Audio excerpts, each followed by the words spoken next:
খসরু চৌধুরী ঢাকা ১৮ আসনের সাবেক সংসদ সদস্য। গত দ্বাদশ জাতীয় সংসদ নির্বাচনে স্বতন্ত্র প্রার্থী হয়ে নির্বাচিত হয়েছিলেন।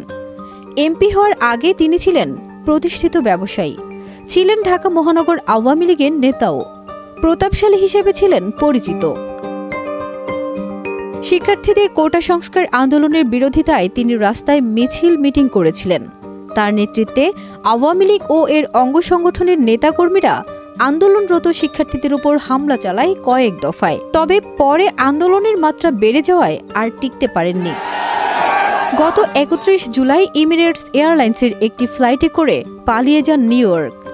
সাবেক অর্থমন্ত্রী আবুল হাসান মাহমুদ আলী কাউকে কিছু না জানিয়ে গত ৪ আগস্ট বিমান বাংলাদেশ এয়ারলাইন্সের একটি ফ্লাইটে করে পালিয়ে যান সিঙ্গাপুর। গতকাল বুধবার তিনি সেখান থেকে দুবাই উড়াল দিয়েছেন বলে জানা গেছে।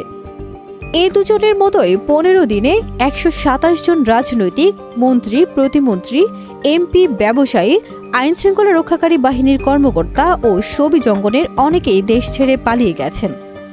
আন্দোলনের মুখে যে কোনো সময় শেখ হাসিনা পদত্যাগ করতে পারেন এমন আশঙ্কা থেকেই অনেকে আগেই দেশ ছাড়েন।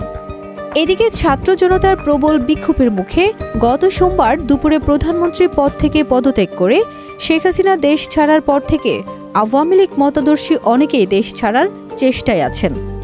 এমন পরিস্থিতিতে একটি গোয়েন্দা সংস্থা দেশের সবকটি বিমানবন্দর ও সীমান্তে ইমিগ্রেশন চেকপোস্টের সহস্রাধিক ভিআইপির দেশ ত্যাগে নিষেধাজ্ঞা তালিকা দিয়েছে বলে পুলিশের একটি সূত্র জানিয়েছে। এই তালিকায় রাজনীতিকদের পাশাপাশি বেশ কয়েকজন গণমাধ্যম কর্মীর নাম আছে বলেও জানা গেছে। ফারজানা নিকিতা, দেশ রূপান্তর।